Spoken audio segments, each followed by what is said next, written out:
had a pretty large bang associated with the caution and warning now. Okay, as we have an apparent serious oxygen leak. 4, 3, 2, 1. Houston, we've had a problem. He's in a roll and he can't stop it. Performing an evasive maneuver. Okay, Houston, we've had a problem here.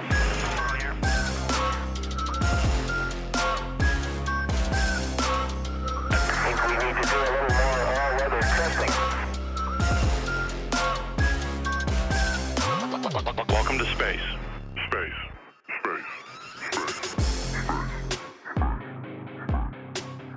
Hello and welcome to Failure to Launch, the space history podcast where we take you through all the mistakes, failures, and monsters that make modern space exploration possible. We are your hosts, Quinn, Chris. Assad Chris. And today we are joined by a special guest to talk about Gerald Bull, the man who made Saddam Hussein a supergun. BobbyBroccoli is a YouTube documentary maker with a focus on science scandals and controversies. Over his video work, he's covered topics from scientific frauds, corruption in scientific and engineering projects, and even human cloning.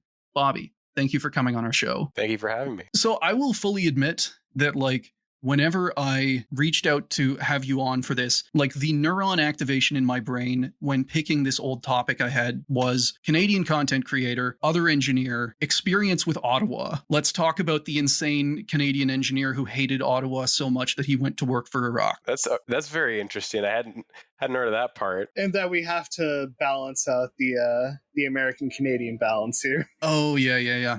Keep that in mind. It will come up later. When you say Ottawa, do you mean the city or do you mean government? I mean both. Okay. This guy it's a topic that I feel like a lot of people have a basic knowledge of, kind of the cliff notes. And like so many topics, listener, that we have covered on this show, once you delve in, it gets so much stupider. Also, for sourcing, I'll mostly be using the book Bullseye, The Assassination and Life of Supergun Inventor Gerald Bull by James Adams, as well as parts of Bull's autobiography. I'm disappointed that Bullseye wasn't his autobiography title. I think that's more for the operation that did him dirty. We're going to get into what he names his books, and all of them have titles that are paragraphs. So I feel like Bullseye would be a little too not his style. Yeah. Origins. Gerald Vincent Bull was born on March 9th, 1928 in North Bay, Ontario, as the ninth of 10 children. His father, George, was a lawyer. His mother, Gertrude, met George when she'd gone to work at his law office. So they get married when she was only 16, which actually kicked off a major scandal in the small town. Later, when his kids asked him what they did, George Bull told his many, many children that he was a famous criminal lawyer and a member of the prestigious King's Council. He wasn't, actually. There were two lawyers named George Bull practicing law in Canada, and our George Bull was the less successful of the two. Still, even if he wasn't on the King's Council, George and Gertrude were able to provide for their large family in relative comfort. And as a side note, his childhood is going to be incredibly sympathetic, and there's going to be a point where it turns so quickly. We just do a 180 and he does, yeah. The pedal is stepped and it doesn't get released. You'll see. So when Jerry was 3, his father moved the family to Toronto to set up his own law firm. Unfortunately, Gertrude died soon after the birth of her 10th child, and George Bull was completely destroyed by grief. He abandoned his law firm, became a violent alcoholic, and dragged the entire family out to a mansion in outer Toronto. These times are also a little vague depending on the source. It's entirely possible that he just suffered a breakdown because of the death of his wife, but Jerry would believe for the rest of his life. Also, Gerald Bull, alternately in all of the source material, he's called Jerry, so I'll be using that here and there. So Jerry believed that this change of behavior was because his father had a stroke after Gertrude died. Either way, George Bull was left caring for 10 children, something he was definitely not suited for. He was a strict traditionalist outside of marrying a child and had a humorless attitude toward parenting. Jerry's aunt, Laura, a nurse, volunteered to help raise the children and became Jerry's replacement mother. But unfortunately, she died of cancer less than a year later. So far, this seems like a childhood written by Lemony Snicket. Yeah, we're not really starting off hot, and we're really... No. I can see how these traumas led to him developing. Yeah, there's going to be a lot of that. I don't want to do too much psychoanalysis analysis, but there does seem to be a lot of that going on, and his childhood does get way worse. From Bullseye, quote, "In his quiet country home, George must have found a kind of stability because he soon fell in love and remarried. Unfortunately, his new wife had no interest in taking responsibility for his offspring from the earlier marriage. They were not invited to the wedding, and from that day on, George Bull effectively abandoned his children. He moved back to Toronto, his confidence restored, and started practicing law once more. But Jerry, who was by then just 7 years old, and 3 of his brothers did not move with him. They were taken in by one of their married sisters, Bernice, which, among other things, I love that they describe like George Bull's confidence as being restored by the act of abandoning all 10 of his children, just not having that, weight on his shoulders anymore. Ah, yes, I have thrown my children at someone else. I am a new person. Now, Jerry was a smart kid, but he was also very shy. One story goes that after spending a summer with his aunt and uncle, he was actually too shy to tell them that he wanted to stay. When they drove him back to his sister, they found that he had emptied his suitcase and left all his clothes behind. From then on, Jerry lived with his uncle. Then, at 10, he was put up in a Jesuit boarding school. In what would become a pattern for Jerry, he was 2 years too young, and his uncle had to convince them to take him in. Despite his age, he started to show academic brilliance and kept up with the other kids. So this was also around the time that Jerry developed an interest in aviation. In 1944, when he was only 16, Jerry enrolled in the Department of Aeronautical Engineering at the University of Toronto. Now, despite everything we've just talked about, Jerry was a thoroughly average student when it came to most subjects. It's only really when he's working on a project that he's enthusiastic about that he starts to do really well, which, explains the interest in aviation. When the special interests start to take over. Yeah. Still, he makes it through and graduates after 4 years. More importantly, university is also where he sort of refines his interest in aerospace into an obsession with artillery specifically. Like, he doesn't like planes, he doesn't like rockets, he likes guns. And this is going to influence the rest of his life. The most ardent student of ballistics we could have possibly hoped for this real story. We could hope for better. We'll get to that. And the late 1940s are a good time to be in aerodynamics in Canada. See, because of how new fields like rocketry were back then, no Western allies like the US, UK, or France were willing to share their research notes. So if the Canadian military wanted missiles, they'd have to share their own, or fund universities to do it for them. One of these was U of T's new Institute for Aerophysics, set up by a Dr. Gordon Patterson and largely funded by Canada's Defence Research Board. Now, how this was set up was actually a little weird. Because of how new the field of supersonics was, the profs didn't really know enough to teach anything. Instead, the military would just give each student about $2,000 to fuck around with as part of their work towards a master's or PhD. And you can believe that Jerry, fully uses all of this, he's given a long leash and he uses all of it. So despite his average marks, Jerry was able to convince Patterson to accept him mostly just because of how enthusiastic he was. And he immediately put the grant money to use. His first idea was to build his own supersonic wind tunnel, which he set up in the office right next door to Patterson's. Quote, "When the first tunnel was delivered, Bull found that it would not fit in the space provided because a valve protruded an inch further than expected. Rather than relocate, Bull simply knocked a hole in Patterson's office wall. Over the next 2 years, Patterson found his office gradually shrinking as the wind tunnel expanded." I'm sorry for laughing, but I can't help but imagine this just run-of-the-mill Canadian aero student just punching holes in the wall. Sorry, Prof. Please move. The final straw came when he arrived at work one morning to find his office covered in glass fragments after the wind tunnel's observation windows had shattered during one of Bull's experiments. So, and this is something else. He fully gets into, this is the style for the rest of his life. Just break shit. Just go hog wild. Just throw it at the wall. Yes, and at the same time, a complete disregard for anyone else's, an inability to consider or empathize with anyone else or their needs. I was about to say that he was being more of it's easier to ask for forgiveness than permission, but really he's more of a fuck forgiveness and fuck permission especially. Yeah. I wish I had that level of just... Yeah. Now, apparently exploding his last wind tunnel convinced everyone that Jerry was the right guy to design the Institute's next Mach 7 wind tunnel, and basically the most advanced in Canada at the time. As a side note, while they're pretty common nowadays, back in 1950, wind tunnels were incredibly rare. A hypersonic one like Canada wanted to build had only been built by NASA up to that point. So If Bull can get it right, it'd honestly represent a major step forward for Canadian research. Does anyone want to guess how it goes wrong? I'm afraid to guess. I'm also afraid to be told. The problem is we're staring at a man who only knows all gas, no brakes. We're not stopping. We're not hitting any kind of slowdown. We're just consistently going. Also, he's like 20 at this point, and he's being handed the keys and the responsibility to build Canada's like most advanced research experiment ever. So 2 days before the grand opening, where Patterson had invited military officials from Canada, the US, Britain, Australia, and New Zealand, Jerry almost blew it up. As part of the design, Jerry had built a pair of wooden blocks inside the tunnel. So these were meant to kind of like help shape and form the shock wave. But he'd accidentally used softwood instead of hardwood. So when the tunnel was spun up, the shockwave just smashed the blocks and accelerated them down the tunnel at more than Mach 3. He has invented effectively a hypersonic 2x4, the wooden rail gun. Ah, yes, shrapnel coming to an office block near you.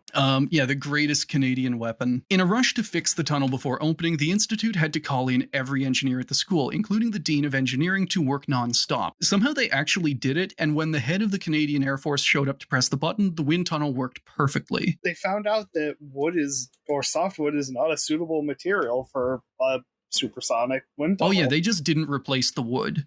They just got rid of it. Sorry, so he doesn't even have a bachelor's degree at this point? Yeah, he has graduated.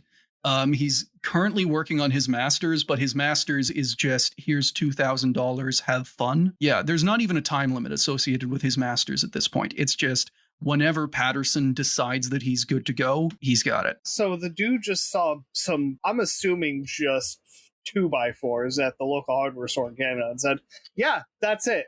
Yeah, and at no point does any of like the major screw ups that he's done, like that doesn't hold him back. Patterson like continues to love working with the guy. The risk that like the head of the Canadian Air Force could have gotten like his brain holed by a hypersonic 2x4 doesn't enter at all. He just continues failing forward. I love it. While the Institute's new wind tunnel put Canada in a new strata of aerospace research, it also boosted Gerald Bull's prestige in the tiny Canadian industry. While most of his fellow graduates were going to the States to make a fuck ton more money, the government offered Bull a special deal if he'd work on their new missile program. They'd give him a PhD. Right away, no strings attached. To this day, Jerry remains the youngest person in U of T history to get their PhD at the age of 22. 22. Yeah, government just gave him a PhD because he agreed to not go work for NASA. Sorry, what year is this again? This is in 1950. 1950. Okay. Okay, no, that's a lot more believable. You were talking about an exodus to the U.S., and I'm just like, you have the Avro era, which is probably going to happen in like a decade, within a few years, and I mean that was a mass exodus to the U.S. aerospace industry. So I guess that's even before all that. Yeah. So at this point, basically, aside from major drivers like major program shutdowns like the Avro Aero, other projects we're going to talk about, there is also just a general draw for Canadian engineers to go work in the US aerospace industry at this point. I believe on average, the wages were something like 4 times more than what you would get in Canada.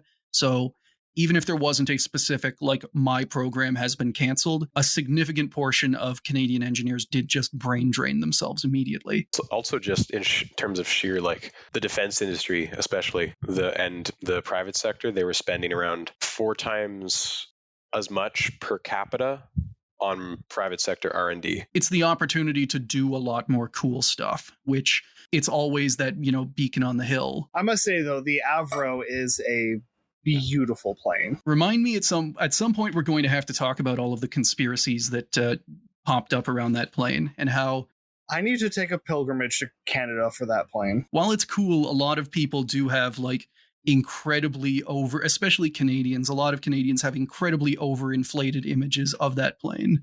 So do I, and I'm American. So another thing is that like him getting his PhD at age 22 through this deal, effectively, this is a big part of what reinforces the image of Bull as this child prodigy, when really it was just like a plot to keep him around. He's good at what he does. He is incredibly enthusiastic, but he is not like a super genius. Now, Jerry started working for the Canadian Armament and Research Development Establishment, or CARD, in 1950 and contributed to a number of programs like the Avro Arrow and the Velvet Glove air-to-air missile. You can see the Velvet Glove air-to-air missile, and it's very blocky. Oh, that looks like it almost looks like a longer sea slug in a way. Yeah, and you can see it there mounted on a CF-100. Another fine looking plane. Okay, you found the best picture for the Avro Arrow for slide 17. That is beautiful. I will have to talk about at some point that I believe my great uncle was one of the test pilots for that thing, but never got to actually fly it. Lon Ursel. The story goes that he was on the tarmac doing a taxi test when the program got canceled, but yeah, never got to fly it. So yeah, like Jerry starts working on these projects as part of CARD, and although promising, both programs were canceled prematurely, which basically like immediately blackpilled Jerry on doing any defense work for the Canadian government, since they seemed to cancel every project anyway. And I'm not saying he's right, but as a Canadian engineer, I do know the feeling. Yeah, there's basically as soon as the Avro was canceled, Diefenbaker and essentially every like Canadian government since has let the Pentagon dictate like Canadian defense research, which like it's everything is catered towards specifically what the Pentagon wants: American manufacturers, American contractors. So it's like, just kind of follow the leader sort of situation. And almost trying to cash in on that if they can. It is kind of a wonder at that point that the Canadian military isn't like entirely American supplied, that some things like, I don't know, tanks notably, some aircraft, the European manufacturers managed to break in. But yeah, they do kind of wind up, especially like with the replacement to the Avro Arrow being F-104s, if I remember correctly. Also when it comes to tanks, I know it's a slight tangent, but as long as it has we've activated them. Interoperability, it's going to be fine. I can control it. No. I'm laughing at something else because, especially with what we just talked about, luckily for Jerry, the Americans came in and saved the day. At a cocktail party that he describes as turning into a Canadian-American Manhattan drinking contest, Jerry managed to impress some American military officials and get them to fund his work into anti-ballistic missiles. This is exactly what it says on the tin. This is just like the Soviets have launched a ballistic missile at you. How do you stop it from hitting you? And while conventional wisdom up to this point was to use missiles or aircraft, Jerry is Jerry. So he decides that he can do it with artillery guns. So what he initially proposes, his way of getting his foot in the door, is that he's going to use artillery guns to fire target missiles for American scientists to then shoot down. And then things sort of fall apart. The man has almost guaranteed never heard of a MIRV before or any kind of maneuvering. In complete fairness, this is 1960, so those had not been invented yet. Like, my bad. My time frame is screwed. Yeah, and I'll try and throw in dates every now and then because this story spans like 50 years. Because I just hear we're going to use a gun to shoot it down, and then, wait a second, we have MIRVs. Yeah, you just add more gun. I was about to say, add more gun. You need to get within Jerry's head here. He has one answer to everything, and if that one answer doesn't work, it's just add more gun. Is this just like a Canadian flak term that's a kilometer across with 500 millimeter guns? No, he just nukes? have a bunch of single ones spaced all around the country. That's his actual plan. Registered trademark.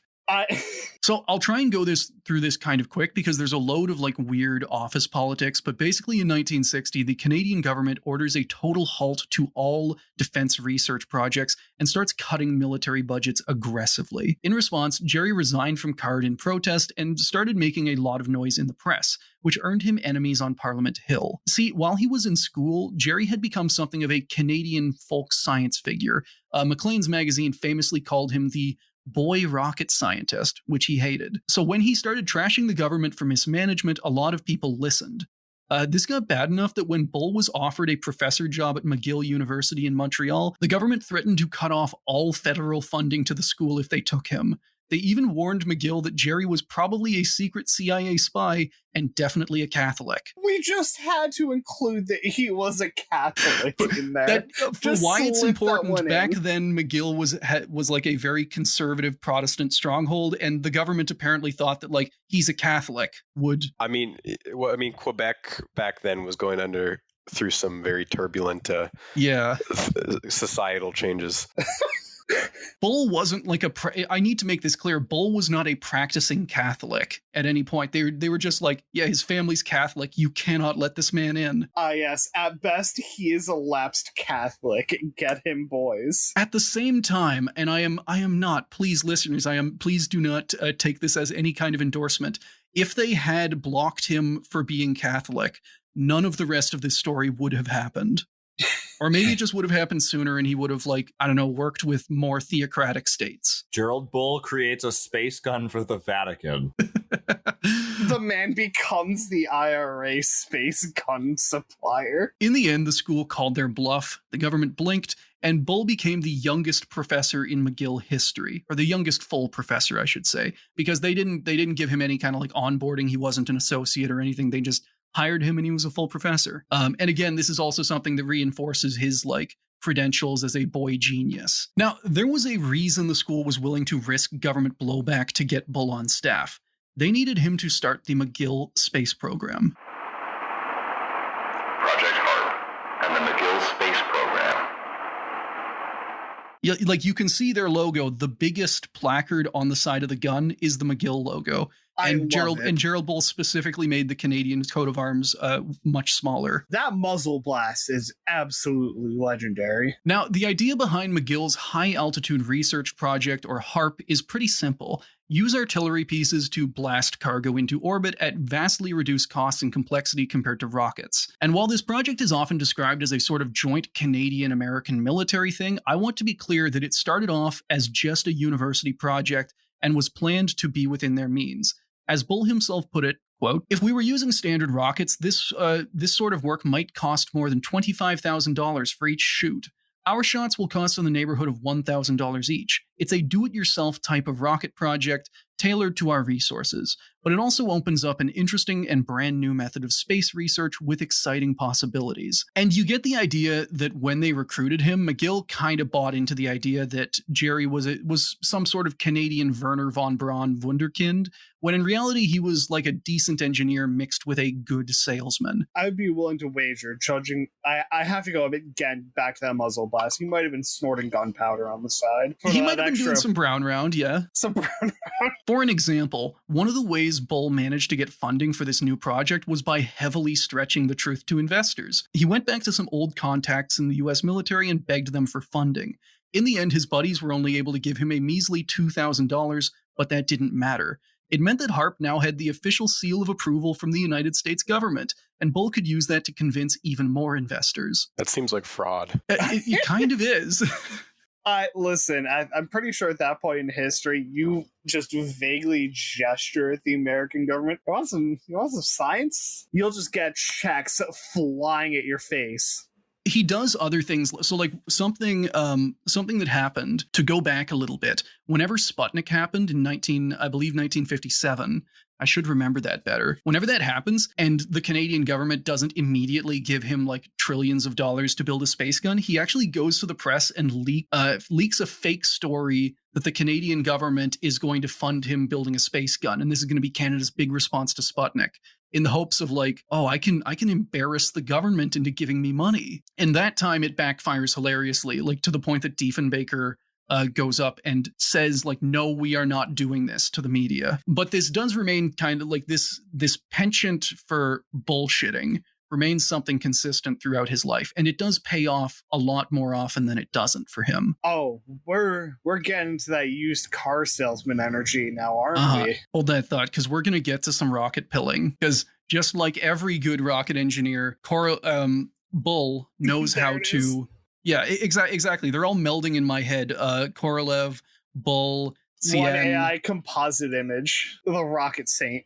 We got to make that. Yeah, the Raketen Kaiser. No, we don't talk about him. He got eaten by a Nazi crocodile. It's okay. The other guys got eaten by the anti-Nazi crocodile. Anyway, we're getting off topic. If any listeners are interested in that, go listen to the OTRAG episodes. They involve people getting eaten by anti-Nazi crocodiles. So Bull spent the rest of the time drumming up media interest around the project, making sure that everyone knew about this Canadian space program and using it as a pulpit to rail against the government. In a 1962 interview with the Montreal Star, where where he was dressed like a cowboy for some reason, Bull said, quote, "When it comes to research, we're looking at things from the viewpoint of 30 years ago. Canadian scientists are appreciated outside of Canada far more than they are inside Canada. The States are full of Canadians, many of them in senior research positions, but Canadians won't gamble on research unless it's aimed at earning a dollar. The general attitude toward the research scientist in this country is that he's some sort of parasite." And again, I am not going to say that he's right, but I am going to say that a lot of Canadian engineers know the feeling. But I do want to point out with Bull, it is like there's no sense of a greater industry. It's entirely just based on like, they have wronged me personally. They have not paid me to build a space gun. He did kind of let loose, it sounded like right there. Just Yeah, like the actual quote is much longer. I cut it down to like fit. The interview is fully several pages of him just like railing against government mismanagement and failing to, you know, like making a lot of cogent arguments about the government failing to fund research and defense research. But like, and then it turns into about a page of like, they have wronged me personally. There's a kernel of truth, because I mean the Canadian space program, the Canadian Space Agency won't exist for a few more decades, and the handling of like government funding for space funding in Canada was basically, it was a tug of war between different like cabinet ministers. Like sometimes it would be defense, it would be industry. Science is always like a junior cabinet position, so they don't actually have any power. And then there's the finance minister. It's like it's just basically tug of war that changes every time there's a new election. which kind of sounds weird, at least from how I'm seeing it, where you would think science would be a much larger voice, but then in the end, what is industry going to see it as? A way to make money? What is defense going to see it as? The way to deliver a payload, whatever that payload may be. I also think a fair deal of it is also that in Canada, at least compared to the United States, where the big nationalistic pride for the US is NASA, is this government organization. Rather, like currently it's going towards a lot of private companies, but like Apollo, all of these big firsts are done by NASA. Whereas the big Canadian pride things for space are effectively the Canadarms, which are created by Spar Aerospace, MDA funds. First reason is they're bad at promoting it. I mean, the CSA is not good at actually like telling people what they're good at. And also like there's just, Canada relies on NASA for a lot. Like NASA drives, the whole bit is that we always go up to NASA and we beg them, can we send an astronaut? Can we send a project? Can we build you something? And it's just kind of that's probably like a Canadian problem, a problem with the Canadian economy as a whole. Like the junior partnership problem. Yeah, it's like we let the US lead, and maybe we have some like really good tech in specialized areas, but by and large, we're way too technologically reliant on the US. Like this, this is mild. I'm working on something related to this, so I know a lot about it. But in the 60s, there was a government report that said of all of the patents held in Canada, 95% of them were held by someone living outside of Canada. Because what you would have happen is American companies, America was the biggest one, but there's plenty of other countries that did this. America sets up a branch plant in Canada, and then the dominant company in an area, say automobiles, becomes an American company. They drive out all of the Canadian brands, and then it's like everyone who works in cars works for an American subsidiary. So, and then the Americans buy all the patents, they bring in all the technology, and that kind of happens. And they kill that native brand. Yeah, and that's just you can do that for most like pieces of technology. There are some exceptions. I'm doing that's actually my next video, one of the big exceptions, but that's like the big problem with the Canadian economy. As a sidetrack, I have a colossal pet peeve, because that's basically what happened to Holden in Australia. At least from an outside view, what happened is because Holden and even Ford Australia had incredibly diverse offerings, and then they just got smothered in the corporate blanket, dragged into the fold, and hey, your originality, it's gone. Yeah, and I might cut this because I don't want to ruin my career prospects as a space engineer, but like another part of this is that like Canadian industry is also not blameless in this, in the sense that like the Canadian space industry is very small, but it is monopolized to a ridiculous degree by McDonnell Detweiler Aerospace, MDA, to the point that like they will Neptech is a very good example of this out in Canada. where it got recently bought up by Canada. MDA. All of these. Well, I'm talking to someone from Ottawa. I can afford to get granular like that. Fun fact: Canada's the root word that the country's name is taken from. Yep. Fuck me running. I'm sorry. And the entire country named for a mishearing of the proper name for no, this is the place where we're from. Well, it's the colonists who came basically talked to the locals and were like, "What do you call this place?" And they said Canada, meaning like this small region you're in. They took that to mean the name for the entire country. Mass. Yeah. And Canada is just shot full of things like that. We actually talked about something like that way back in the Cosmos 954 episodes, where Great Slave Lake had a similar name. Before it got just reduced to before it got powdered with uranium. But that is another story. Let's see. Where did I leave off? Sorry, this is another tangent, but while we're here, interesting thing about MDA. MDA is backtracking.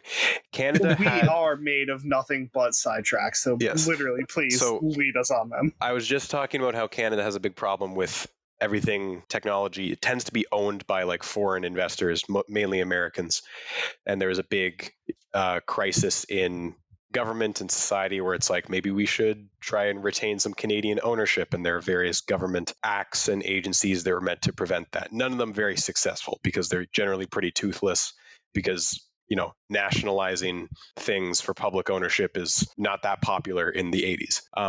But you get the Investment Canada Act in the 80s, which is basically the one tool that they have to basically, the government can say, no, you can't come in and just buy this Canadian company. Since it has to remain Canadian, mostly Canadian owned, and this is particular. It's very toothless.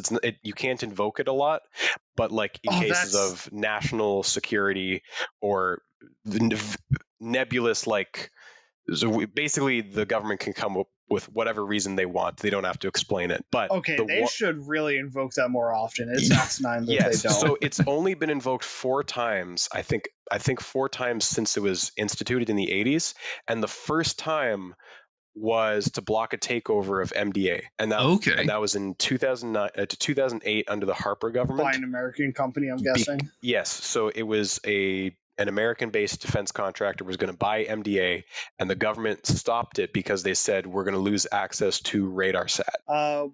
Do you know the name of the company that was trying to acquire? I have the. Let me see. If you can't share it, don't worry about it. I'm beyond curious. I mean, I'm writing a thing on this. I definitely have. It's going to sound weird, but I've gotten into looking at radar sets somewhat.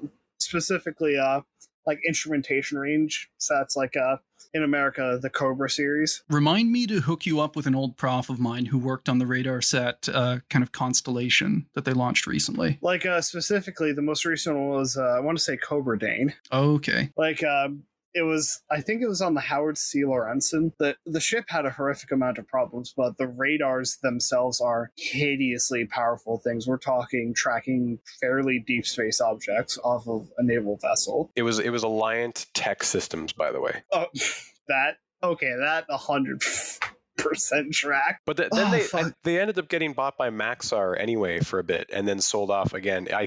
I didn't really track. No, they're back to being Canadian. It did seem weird because they were definitely under the Maxar umbrella for like a solid, I want to say like 2 years. Yeah. Just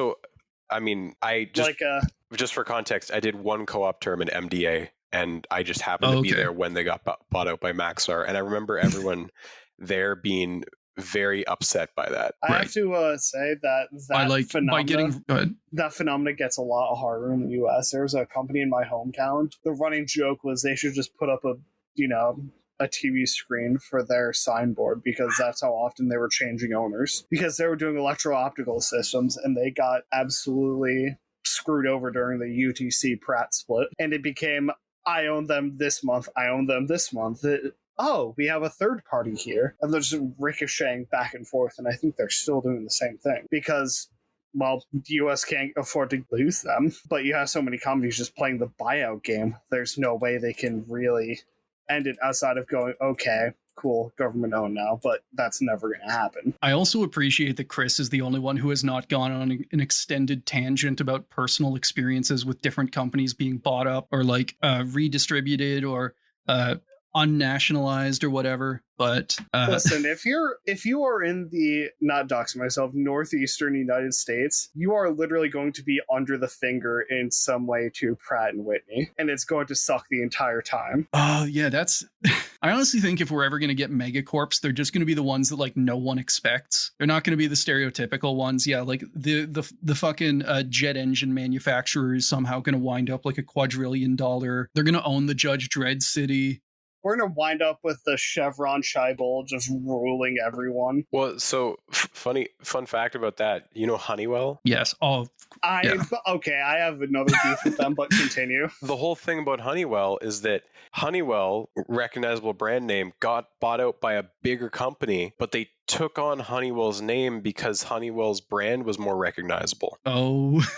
That is 100% on point. Yeah, you know, kill them, wear their skin if it's better than yours.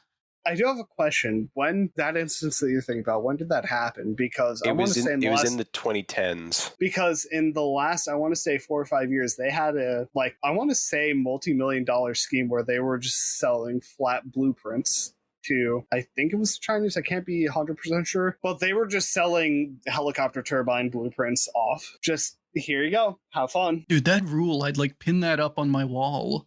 I'd frame it. No. I'd probably give it to North Korea too, but like... Here's your Actually, no, that's not a participation trophy. They got the blueprints. And yeah, to kind of segue back to a guy who just loves giving away classified blueprints. And back to on Gerald topic Bull. and non-deletable information. All right. Minor tangent because I'm not MDA'd out. I will distinctly remember from MDA pill. Just the fact that like they hired on the directors from Bombardier, like the people who ran Bombardier into the ground were then offered a job at a different company. Hopefully, like I really hope what's happening is they've just been hired to like sit in a glass cube and everyone can just point and say like, all right, that's what you don't do. Don't be like them. Okay, that's what I hope happens to Jack Welch and any of his just associates, because that dude murdered Boeing. And please cut that because I will go on a tangent about him mile wide and mile deep. Career-ending gripes over. I wanted to have some non-career-ending gripes. It's going to be hard to ruin my career. That's fair. My boss is pretty lenient with me. My work doesn't know that I make this podcast. My job wouldn't care. Let them know we could use the listeners. I don't make that money yet. You're gonna have to make a big number for me. All right, yeah, the Patreon tier will just be like your monthly earnings. But yeah, so where we last left off, Gerald Bull had just he'd gone on a rant, specifically in an interview in the Montreal Star about how much the Canadian government sucks and isn't funding defense research in general, any kind of research, and specifically his research, the most important kind. So eventually Bull was able to pull together enough funding to travel down to a small research site that McGill had on Barbados, and he started setting up a collection of artillery pieces, including some 16-inch diameter guns he got off of an old U.S. battleship. Wait, we got U.S. 16-inch steel firing again? He gets 2 of these guns, and he just welds them together end to end. Oh, I love it. Which is why it has all of that massive number of like support struts welded to the outside, is because that's fully just, 2 barrels welded together that need to not fall apart. That have to withstand megapascals of pressure for a long period of time. Yes. But my only question is that I think you can actually see it where you have that thickening. Yeah. I don't know a better word for it. The part in the middle, that kind of like neck, that is where the 2 meet. Yeah, where you have what would basically be the chamber of the next gun just filled in with what I'm assuming is an insert and just pass through. Exactly, yeah. They just build like a small interconnect. Where's my I'm not going to try to pronounce a German, but where's my high pressure pump gun? We get to some V3 stuff later. Don't worry. We also get the Paris gun. But at any rate, yeah. So he goes down to Barbados. He sets up these guns. And this actually sets off a weird diplomatic incident because locals saw U.S. Navy landing ships unloading soldiers and equipment and assumed that Barbados was being invaded. Did nobody tell them? No, and no one told the U.S. consul on the island either. No, I want to know what year this is. This is, if I am remembering correct, I believe like 63. Okay, U.S. diplomacy is, again, probably suitably fucky with just rolling into foreign nations. Well, yeah, this is some like Grenada before Grenada. Yeah, that's what I'm thinking. Except, and like to kind of match that level of coordination. So the U.S. consul on the island was not told about Project Harp. So she also thought that Barbados was being invaded by her government. And it took like some panicked hours of communication between her, the government, and the Pentagon to finally establish, like, no, we are not at war. And aside from that, it does need to be said that Barbados, like both the government, the people were reportedly very welcoming of the gun, especially because this was meant to like, hey, your like small island is going to be the hub of space travel if we do this properly. For example, once they later got some of the bigger shells going, it would like fully blast out windows nearby. People would still come out and watch and kind of like gather on nearby hills to watch this gun being fired at night. Just to have their sensory organs blown out. Exactly, yeah. Everybody goes home with blood pouring out of their ears. Better than radiation sickness. Better than a lot of things that can happen at rocket sites. Now, the actual nuts and bolts of Project Harp are definitely something we're going to go over in the future in the context of like launching stuff into space without rockets. But to boil it down, Jerry effectively invented a new type of artillery shell that he called the Martlet, named after the McGill University mascot. At first, Martlets were basically just big shells with the aerodynamics refined a little bit, but over time, Jerry would improve on the design with the ultimate goal of creating a gun-launched rocket. And something else, like another innovation, is if you guys have ever heard of like a shell, a sabot, Yeah. Yes. he is the first really to start working on this. And a sabot, the idea is it's where you have a smaller thing you want to launch inside and you create this kind of filler around it. And once it like projectile. Yes, and once that leaves the barrel, the chunks of the sabot fall away and let the actual thing fly off. Like this is something that's very common in tanks or artillery these days, and he's basically the inventor of it, or at least Project Harp is the originator.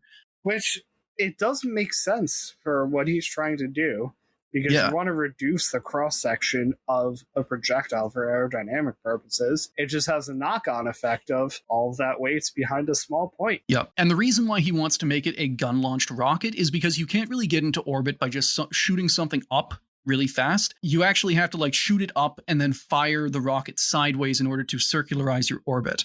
So he develops a new shell called the Martlet 4 that would coast to the top of the ballistic arc and then fire its own little rocket engine. If everything went to plan, this had the potential to massively cut down on launch costs and make not just Canada, but McGill University itself a frontrunner in the space race. But at the same time, it wasn't proceeding nearly fast enough or with as much support as Gerald Bull would like. And this causes him to do the thing that he constantly does all through his life and fly way too close to the fucking sun. Nice! Yeah. So it's pretty much conventional industry wisdom that if you want to open the government money faucet, you'd better be building weapons. And despite Harp's publicly stated scientific goals, Jerry's idea was to get a lot more money by selling Harp as an anti-ballistic missile system for the US military. So remember how we talked about his idea of using a gun to shoot down missiles? He now has a gun. A Martlet shell fitted with a fragmentation warhead would only have to get vaguely close to an enemy missile or satellite to take it out with a shotgun blast of what Bull called dumb pebbles. Now, this is not an inherently stupid idea, and a lot of early and actually current anti-satellite weapons use shrapnel blasts like this.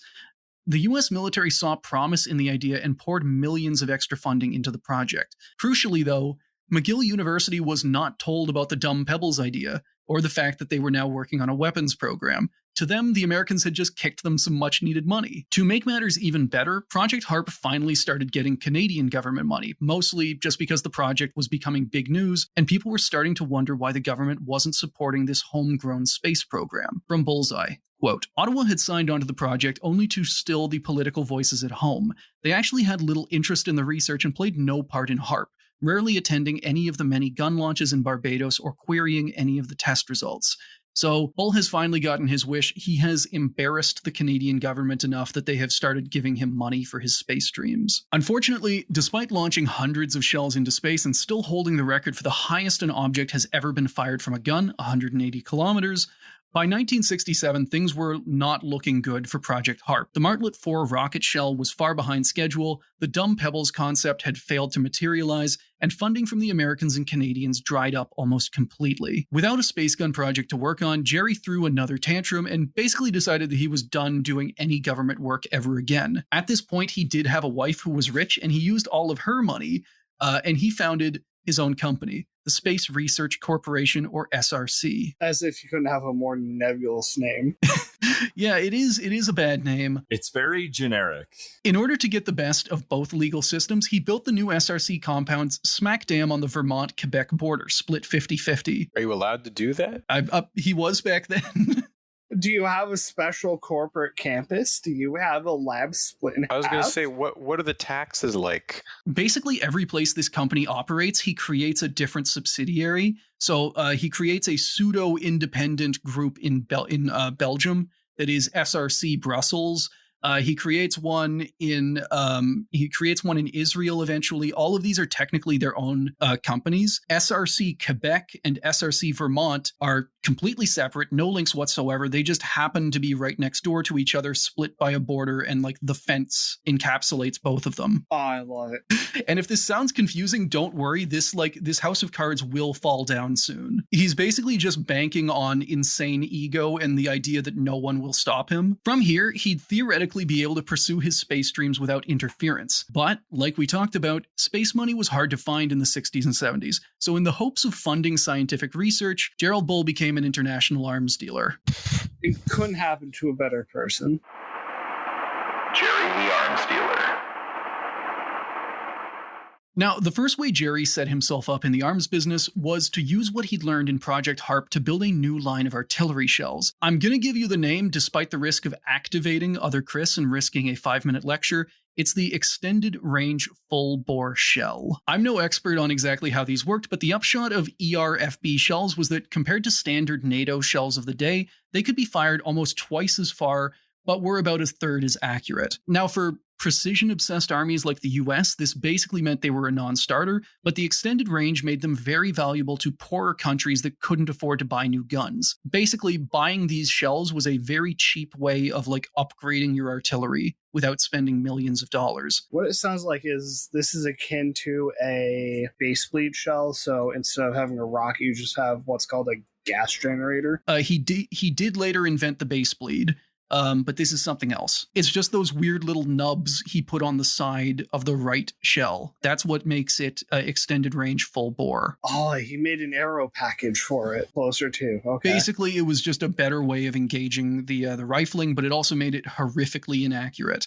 But a lot of countries that really needed the range didn't care. Because you could probably just afford the money for just that much more ammunition. Exactly. And another factor at the time was that a lot of these countries, like Soviet guns of the time, significantly outranged Western guns and could safely pummel these artillery sites from a good distance without any risk. Usually happens to be a thing that while ammunition is just ammunition, you buy it and it's one-off as opposed to a person that you train, then you have that cost of I'm committing not just money to an assault but a person. Meanwhile, just shell it from further away. Screw it. Just throw 3 times or however many more shells I need. Exactly, yeah. And if you do, the thing that he proposed was basically if you do need the accuracy at shorter range, then why not just buy both types of shells? He makes both, so you can have different ones depending on your needs.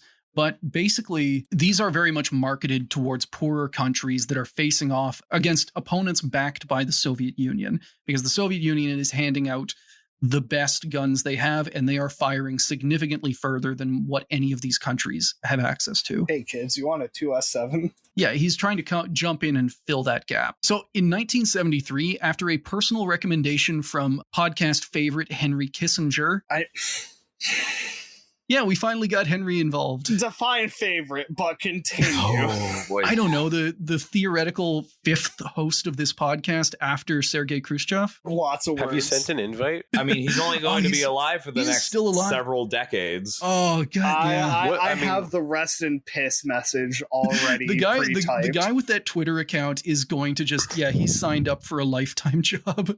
I'm sure that he doesn't have a busy schedule of getting awards every other month for some reason. Oh yeah. All the royalties rolling in. For It does just at least being- make me feel like the tiniest bit good that whenever he gets those awards, like the decrepitude is apparent. I don't know how he's still alive. I don't know what kind of like lichdom he has achieved. It's because the But worst he people does live look forever. every year his age. It's because the worst people live forever.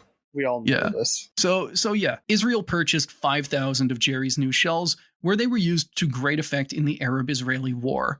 By 1975, SRC had produced more than 15,000 shells for Israel, although, and this is kind of because of some weird contract fuckery, basically, Israel would then sell about a third of those shells to Iran, in order to pay back SRC for the shells that they gave them. Also remember that because those shells going to Iran will be very important later. Also, it doesn't help that this wouldn't be the first time that Israel sells Western equipment to people who shouldn't have Western equipment. And in fairness, Western, Eastern, any kind of equipment just tends to get anywhere it's wanted. You have a big enough checkbook, it will somehow, skedoodle its way in. Anyway, Bull's work with the Americans and helping serve their geopolitical interests earned him enough cachet that Barry Goldwater used an act of Congress to make Jerry an automatic American citizen and make the move retroactive for the last 10 years.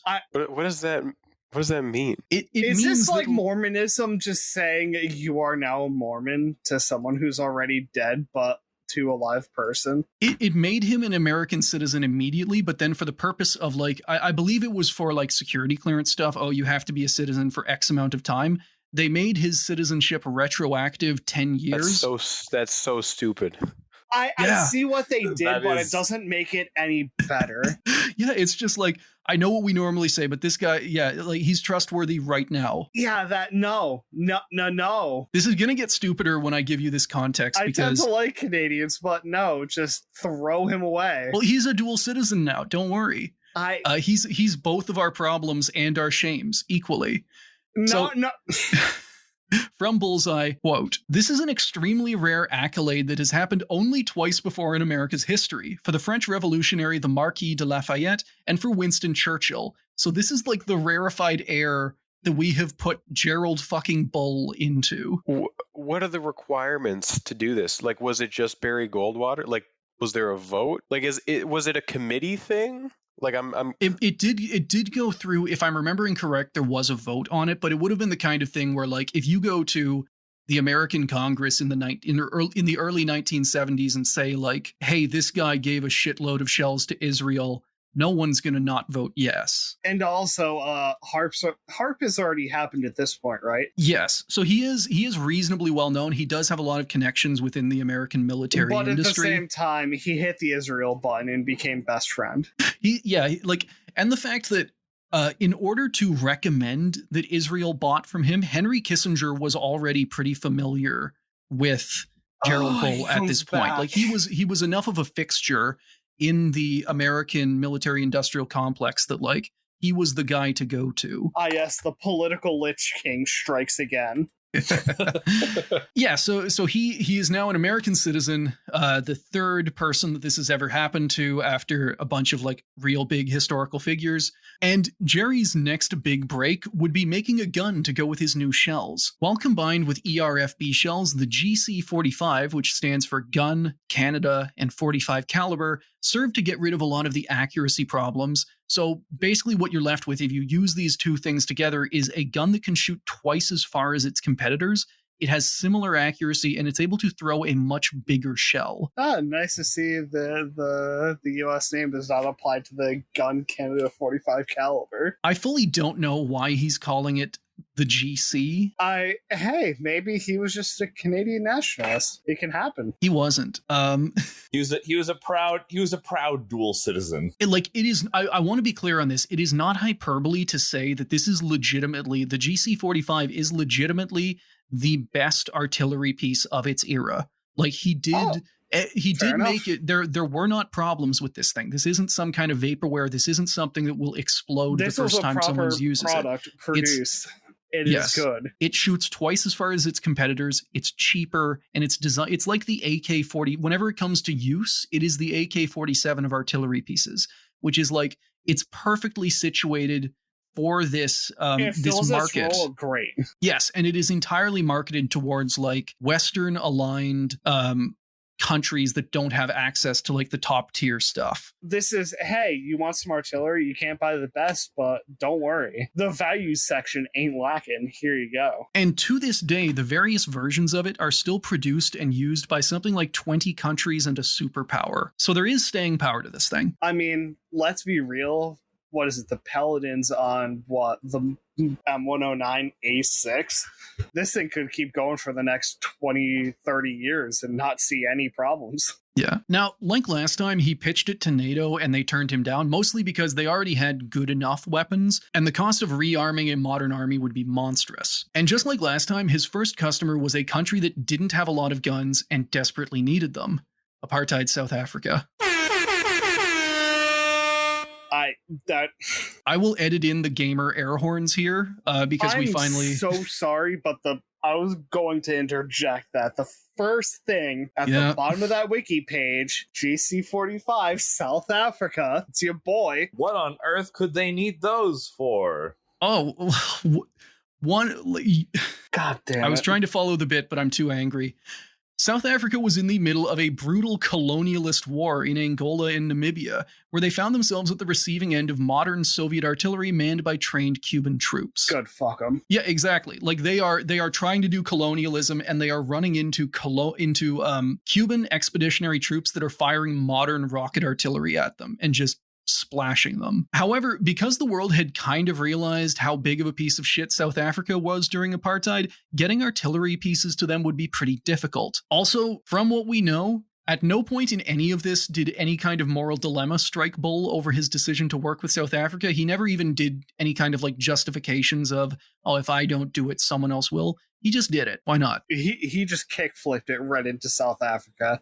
Hey guys, you want some of this long-range horror? I got you, buddy. Nice. And by that I mean not nice. Fuck him. And the arms dealing system that Bull dreamt up was both effective and kind of amateurish, honestly. Anything that he wanted to deliver to South Africa, on paper it was just shipped down to Antigua, where it would be secretly loaded onto a ship bound for Johannesburg. You just use, like, there were no attempts, and as far as secretly loading, they used the same ship every time. He started off with a few thousand shells, then graduated to an entire artillery test setup. So basically everything the South African military would need to gather data and refine their weapons. He functionally shipped the show car, the ammunition for the show car, everything pertaining to it, and then, nice, my entire setup's down there. See, so remember what I told you about how Gerald Bull just loves giving away blueprints? He never really sells any guns. He loves selling licenses to build his guns. So what he did, and this is where like the tiniest actual amount of like cunning comes into it, he broke down a pair of prototype GC45 guns into individual pieces and labeled them as just random chunks of metal. Like the barrel just became a pipe. Advanced pipe 2. So he shipped those off so they could be reassembled in South Africa. In exchange, Arms Corps, South Africa's state arms manufacturer, bought a 20% stake in SRC for $10 million. So what all of this meant was that when South Africa started producing their own totally homegrown G5 howitzer by themselves with no help from anyone, Bull was technically in the clear. He hadn't given them those guns. That's a homegrown South African capability. Meanwhile, every intelligence agency is just... They are, for lack of a better word, fucking this artillery piece and going, you got nothing to do with that, right? Gerald Bull is like the original War Thunder forum poster. With less respect for... Gerald Bull is posting his own designs for clout on the War Thunder forums. And it is like, these guns are put to very effective use by South Africa once they start being used. These things can, with his shells, these things can outrange Cuban and Angolan artillery, and they are used to great effect in that war. Unfortunately, though South Africa does wind up basically losing. So yeah, this whole arrangement stayed working and profitable for a few years until it became public knowledge. And you can see some, like, there were a bunch of different newspaper reports, but you can see one down at like 37 and 38. Also, because these guns are being manufactured by South Africa, they are getting exported around to, like, Rhodesia, for instance, is famous for using a lot of these G5 howitzers. And specifically, like, they capture shells that have the SRC, like, made by Gerald Bull stamp on them. They are flat out saying that, yes, this was made by your boy, Gerald Bull, at his company. And, like, his business thing is kind of that he will give away the license to build guns to anybody, but he does try and keep control of shell manufacturing. So he's the guy who sells the shells. Other people manufacture the guns. And that's how he tries to kind of keep on top of his arms business. Oh, gotta love it. It's also worth mentioning that the American government and the CIA definitely knew all about Bull's schemes and even provided some light help here and there. Even though it was illegal to sell weapons to South Africa, it was, and still is, common practice to use arms dealers as intermediaries. Because South Africa was anti-communist, they got the weapons they needed. So the reason why he doesn't get caught doing his incredibly obvious kind of switcheroo is because he was, like, everybody knows what he's doing and they want him to succeed. The shitty person doing what you want him to do, but you can't be directly attached to him, so you're just cheerleadering. To his very dumb credit, Bull didn't realize this. He thought he was just that good at spy shit. He thought he had gotten one over on everyone. Yeah, so this whole, and we talked before, like, this whole arrangement stayed working and profitable for a few years until it became public knowledge. An investigation was started up, and, because it was the US government doing the investigating, it was basically decided that Bull would be the fall guy charged with smuggling weapons to South Africa. In exchange, he'd get as light a punishment as possible. So on trial in the US, Jerry pleaded guilty to smuggling more than 30,000 artillery shells, 2 howitzers, and 2 radar vans into South Africa, and he was sentenced to 6 months in prison. I was gonna say, but with the dual citizenship, that opens you up to an entire other set of laws. So while this is going on, because he was a Canadian citizen as well, and because this business was going on in Canada as well, the Canadian government had a similar trial for him, and they fined him $55,000, about $2 for every shell he gave to apartheid South Africa. Oh wow, that's yeah. Did they? Woo! Was it just a fine, and because they were like, well, he's going to go to jail in the U.S., we'll just try and take some money. So the Canadian thing happened first. They might have had this. I think everybody in the kind of international community had the general understanding that, like, no, this guy is doing the thing that we kind of want to. So, like, Canada gives him a light fine. The US gives him a slap on the wrist. And honestly, the only reason he saw any time in prison was because the judge insisted that he do some kind of, like, he have actual punishment.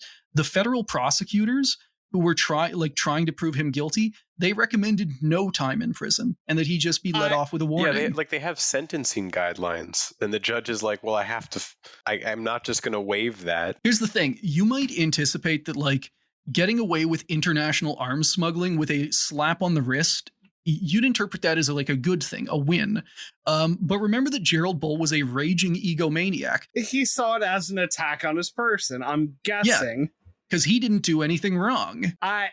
So the idea that he would face any kind of punishment whatsoever, and, like, basically the idea that he didn't get to put the system on trial and that everybody didn't clap was like a personal affront. And he stays mad about stuff for a long time. He stays mad about this for the rest of his life. Well, I was a rat bastard and I shouldn't face any punishments. What the hell is this? So he went to prison, but he spent his entire time behind bars getting his lawyers, coworkers, and family to send letters personally to Jimmy Carter demanding his immediate pardon. Which thankfully did not work. Good. Yeah, so he spends time in the slammer. He should spend more. Screw him. Yeah.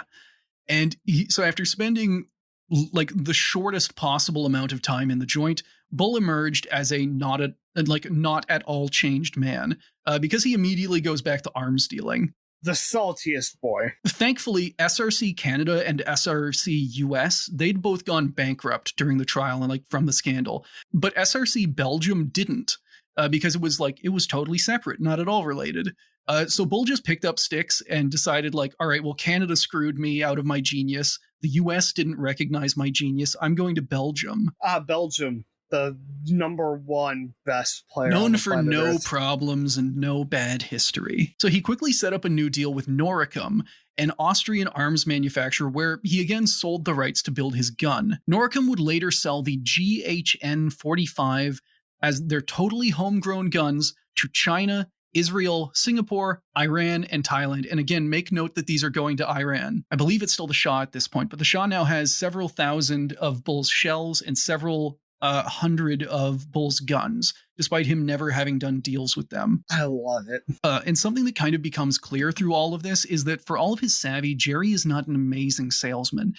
He very seldom actually sells X number of guns or shells to a country for Y dollars. Instead, like we talked about, what he does is he constantly sells licenses for other people to build and sell his guns. He doesn't even have like a manufacturing fee on these. He doesn't get a cut. He just gets like, like give me $1 million right now and I'll, give you the designs for my gun. Huh. Yeah, because of his ego, he is also childishly easy to flatter and manipulate. For example, when he traveled to China, they did their homework and gave him a full force ego stroking. Officials made it clear that they'd read all of his research papers and they thought he was a genius. He was also treated like royalty at massive feasts, and he even met Deng Xiaoping, who he, decided immediately that he admired. James Adams, the author of the book I've been quoting from, would later describe him like this. Quote, "It was never clear to me that he really understood the world in which he had kind of accidentally entered. Someone kind of comes up with a bag full of money and says, 'Hey, Jerry, we love you. You've got some stuff, got some technology. Would you like some cash?' And this is effectively what every person he interacts with, every buyer just does to him. They just stroke his ego, and then they get the designs to a really effective gun. The Chinese charm offensive paid off, with arms manufacturer Norinco buying a license to manufacture the GC-45 as the PLL-01. So you can see, if we go to, I think, slide 32, you can see all of these different guns and the flags on them. Those are not just like what countries are using them. Those are different models of the same gun manufactured by different people. So like Singapore winds up manufacturing their own version. Austria, China, South Africa, India recently started manufacturing an upgraded version of it because they bought the Austrian company. The original GC-45, the gun Canada 45 caliber, basically doesn't exist. Like, they are not produced anywhere. The only thing that ever exists is all of these different sub-variants. And you can also see, we'll get to it later, but like, on slide 33, the South Africans turn the G5 howitzer, their copy, into the G6 self-propelled gun that's like very, very distinctive, very popular with South Africa apartheid fans. And something weird that goes on through this period is that even after getting a 6-month slap on the wrist for arms dealing and then going back into arms dealing, Jerry remained convinced of his own innocence. His argument was basically that because the US had turned a blind eye to his actions, he was blameless. And this wasn't just a belief of his, it was an obsession.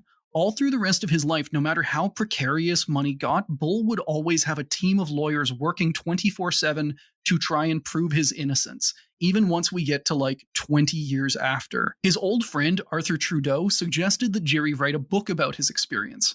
Quote, "Trudeau hoped that writing the story might prove cathartic for Bull and purge his system of the desire for revenge. In fact, the reverse happened. The book, a review and study of the case history of Dr. G.V. Bull and the Space Research Corporation and its related companies in North America with supporting relevant documentation," that's the whole title, "ran to more than 1,000 pages. I know that you warned me earlier that it was a paragraph, but it was actually a paragraph. Yeah. And once he finishes this book that's just 1,000 pages of like why I'm not responsible for the things I did, he then starts mailing it to every major US official. So they just get this like massive textbook of like a guy who wants to be pardoned for a 6th-month slap on the wrist. This spans different governments. Every single president gets a copy of this book. This is the part where things get stupider because Bull's work with China put him on the radar of another interested customer, a little dictator named Saddam Hussein. Project Babylon. And right away, I want to make something clear here about Iraq in the 80s. They are every arms dealer's wet dream. So starting in 1971, Saddam Hussein built the Iraqi military into the fourth largest in the world, only behind China, India, and the Soviets. The army alone had over 950,000 soldiers under arms. And unlike those bigger armies, Iraq was able to supply itself with the most advanced technology from around the world because of a complex web of arms dealers and proxies that were funded by a full 5% of the country's massive oil income.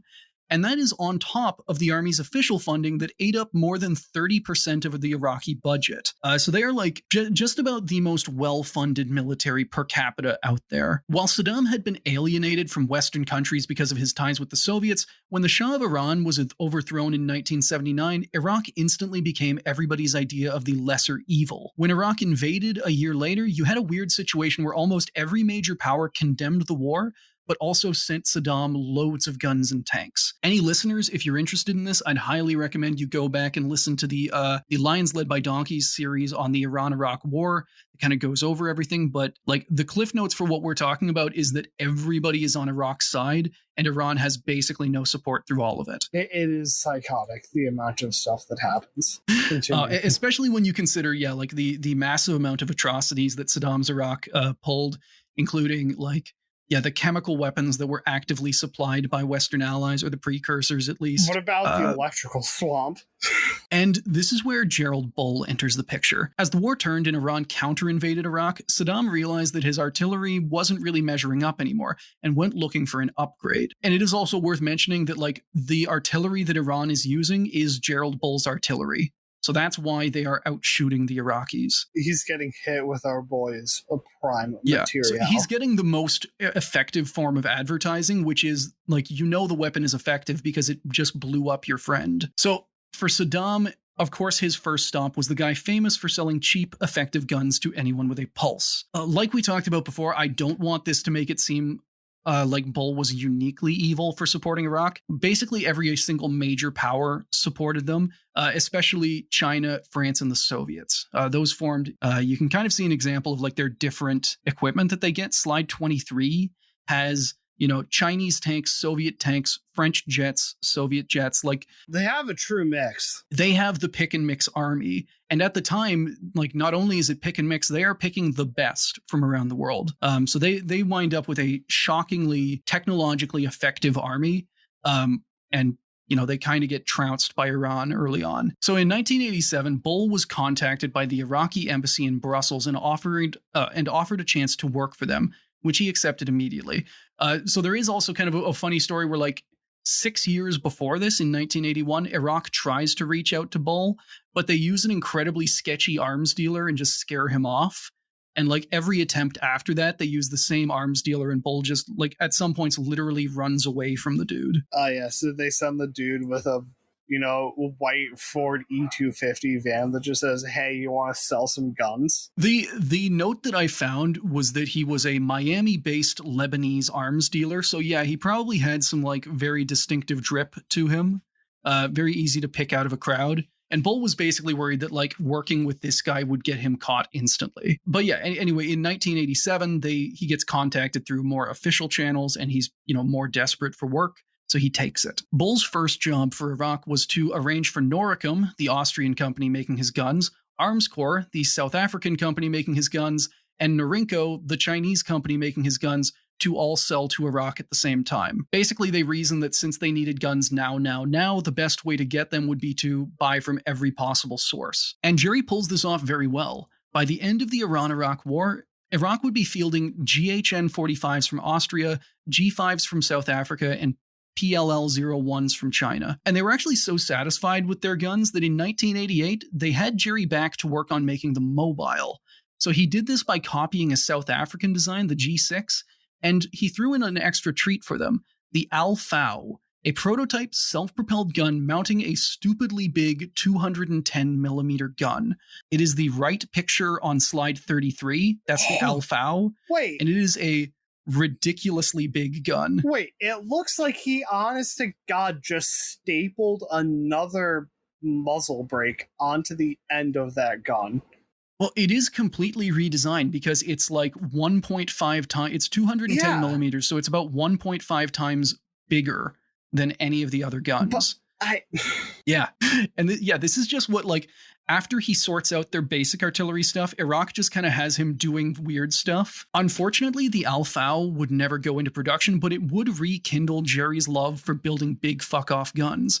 And it kindled a similar longing in the heart of one Saddam Hussein. And something we've talked about on our show pretty often is the idea of dictators getting like rocket pilled, often by a suave engineer offering miracles. So Korolev rocket pilled Khrushchev, who later, he's the guy who convinced Mao to get into rocketry. That happens here. While Jerry is in Baghdad working on getting Iraq these new guns, he's doing what he always does, and he's just like ranting about how horribly he's been mistreated and about how awesome his ideas for a space gun are, just to like anyone who's nearby. When he's done this in Austria and China, people mostly just kind of like nod politely and ignore him, but in Baghdad, they actually seem to have listened, right up to Saddam himself. And listener, if you've learned anything from our show, it's that every deranged engineer with a dream wants the ear of an equally deranged dictator, especially Gerald Bull, the guy who famously hates red tape.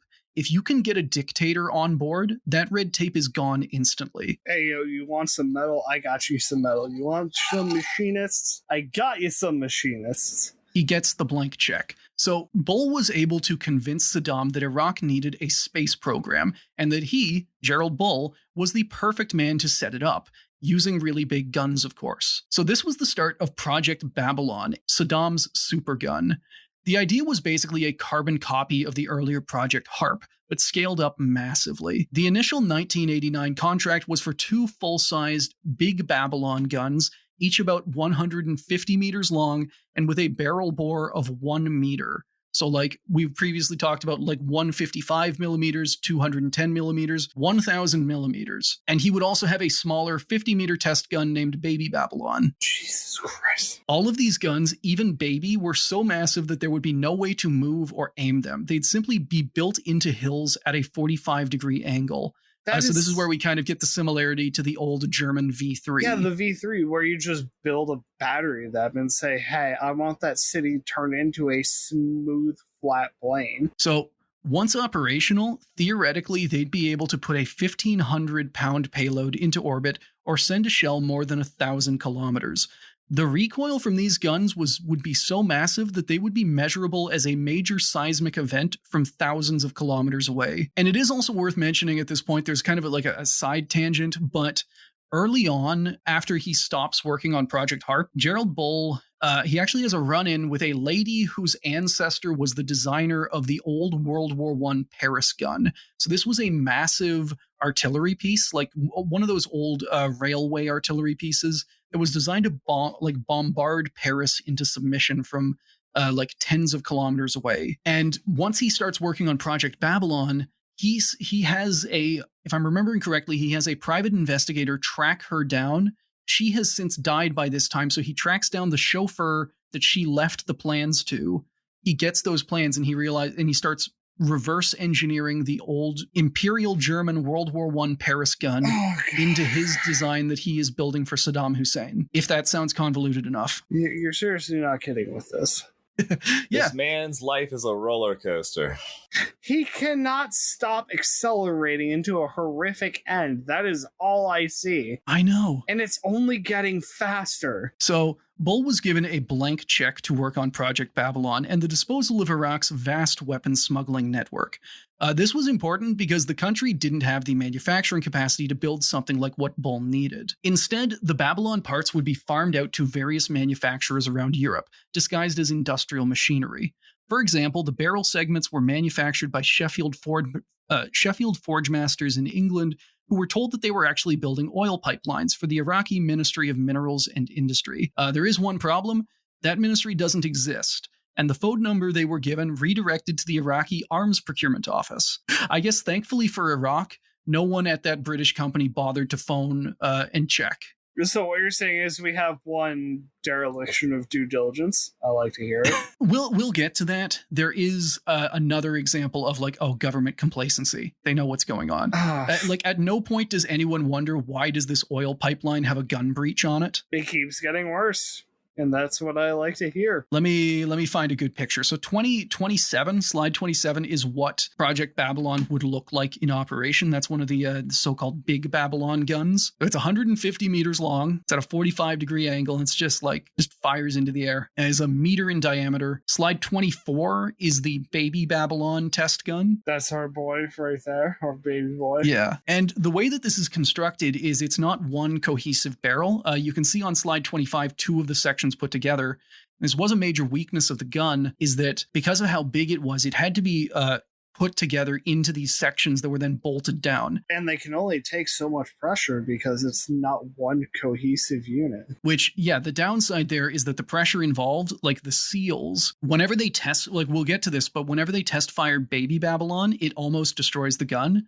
So Bull is immediately convinced that, like, unless I change this a lot, it's going to like rip apart a Big Babylon gun. But yeah, so no one calls, no one wonders why this oil pipeline needs to be so massively reinforced.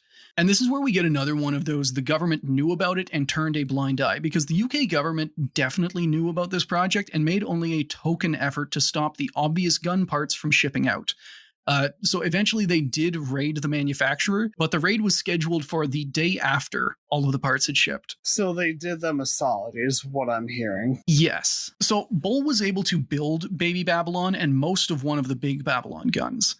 Baby Babylon had at least one test firing, though it was described as unsuccessful. Basically, they fired it, and it did not go much further than a standard artillery piece, likely due to like pressure being lost by all of those seams along the gun. Long story short, it turned out a nightmare. Continue on with the project. But that is not what ended the project. On March 22nd, 1990, while entering his apartment in Brussels, Gerald Bull was shot 3 times in the back and twice in the head.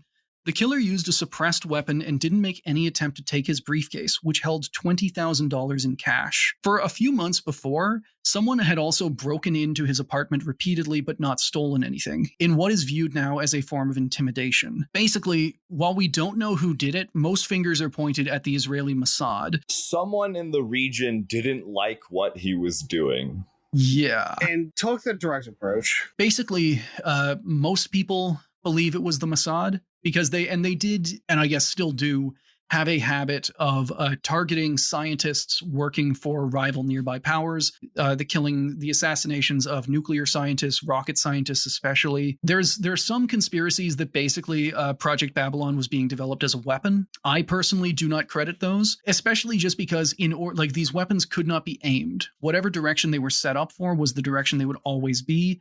And if you are setting up in Iraq to fire a satellite, you would not point it towards Israel or any other like neighboring country. However, Israel did have reason to oppose Bull because he was working to significantly improve Iraq's artillery, and he had done work to improve their Scud missiles. However, at the same time, Bull did make enemies around the world, and several nations had reasons to want him dead. So without him, Project Babylon died pretty quickly. There were no more test firings. British authorities later impounded most of the other parts before they could be shipped, and like we talked about, those can be found in museums around the UK now. And UN inspectors later destroyed the partially built Big Babylon gun after the Gulf War in 1991. So that, everybody, is the story of Gerald Bull, the Canadian engineer who built Saddam a supergun. How are we all feeling?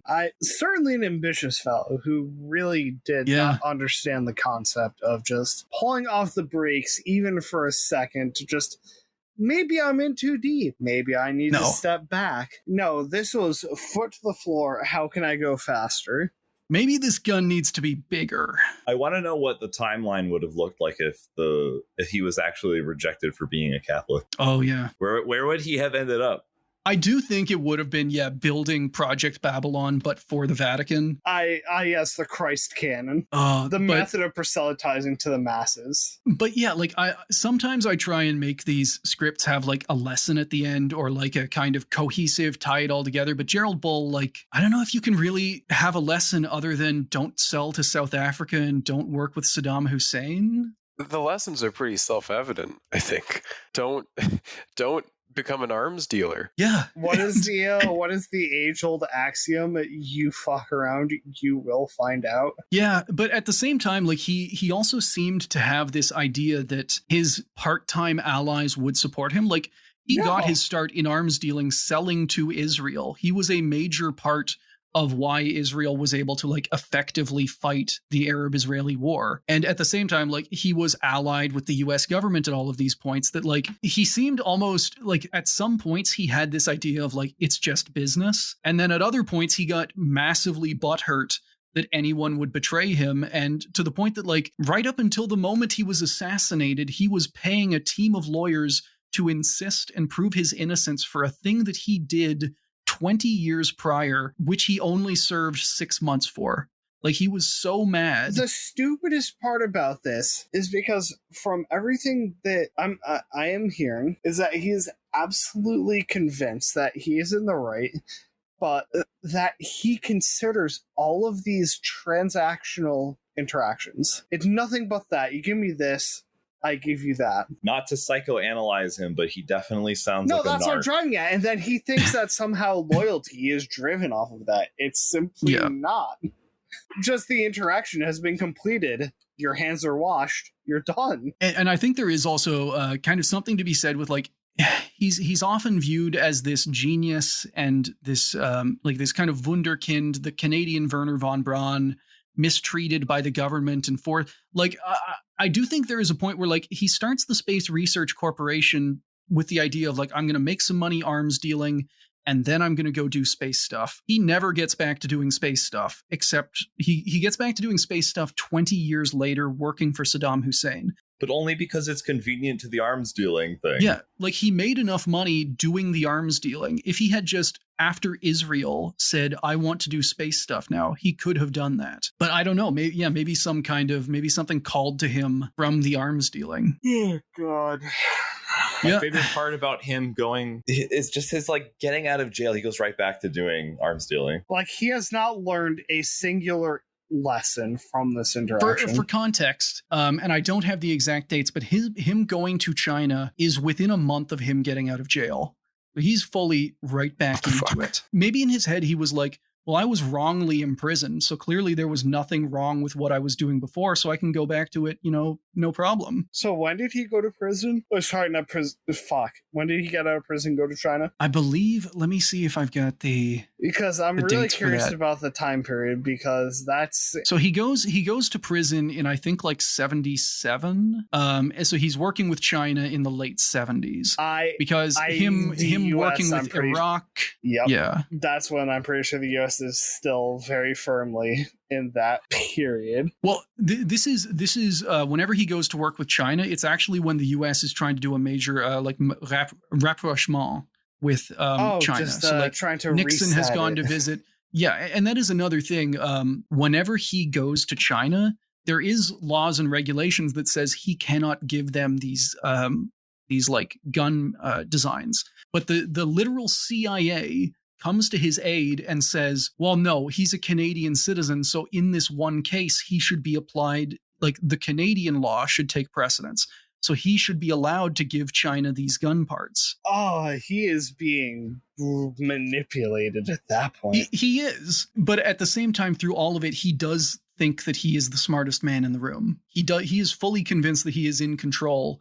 And anytime that is pierced, he flips out. He's just completely blind to the fact that he's just a geopolitical chess piece. And he is taken off the board because he is either no longer useful or he is becoming a threat. He's become too stupid towards too many people at the same time, because he's already become a threat to Israel just by virtue of being able to give Iran the capacity to launch a projectile. Iraq, my bad. The American is showing. Iran hates him because he is arming the people they are at war with. Either way, Israel hates him because he can give a hostile nation, air quotes, the capacity to launch a projectile wherever they want, wherever they please, at incredibly high speed. Bobby, is there anything you'd like to plug? It is kind of ridiculous when I'm offering my audience to you, just like as tribute, my savior. I mean, just YouTube.com. This isn't the URL, but youtube.com/BobbyBroccoli. You'll find it. Yeah, and thank you so much for coming on the show. We really appreciate you coming on. Thank you for having me. This was ridiculous. About the Canadian wonderkin that is occasionally forgotten, but not truly. I'd never heard of this once in my life. So yeah, honestly, I've only tangentially heard about him through Project HARP, because Project HARP is just such a conspiracy theory playground in the United States. So that's Project HARP, HAARP, as opposed to HARP. HAARP is the thing that conspiracy theorists think can control the weather and is causing all the hurricanes, which Gerald Bull does in writings. Gerald Bull sometimes does get blamed for that, and the idea. So the thing floating around, we will have to make a conspiracy episode out of this. I don't want to take more of your time, but yes, please leave before I go off on dumb shit. Before he activates again. But just, yeah, the idea that Project Babylon was stolen by the United States, taken back to the US, and is being used to cloud seed hurricanes that are hitting Florida currently, is the kind of thing that has floated around. Although honestly, fuck Florida, but that's another conversation. Yeah, I believe this conspiracy, but only because I support it. I support turning Florida into a flooded patch. I have a completely unrelated thought that I'm very disappointed that Gerard Bull's early life didn't somehow involve like a potato cannon. Oh, that would have been cool. Or a Roman candle fight. Thank you for listening to Failure to Launch. If you enjoyed the show, please leave us a review or tell a friend. Everything helps. If you want to follow us, contact us, or suggest a topic, you can email us at launchfailurepodcast@gmail.com. We're also on Twitter at launch_failure. Failure to Launch is hosted on Anchor, and we post on Apple Podcasts, Stitcher, Spotify, and Google Podcasts. We also post our episodes with visual aids on YouTube at Failure to Launch. All music was provided by DJ Danarchy.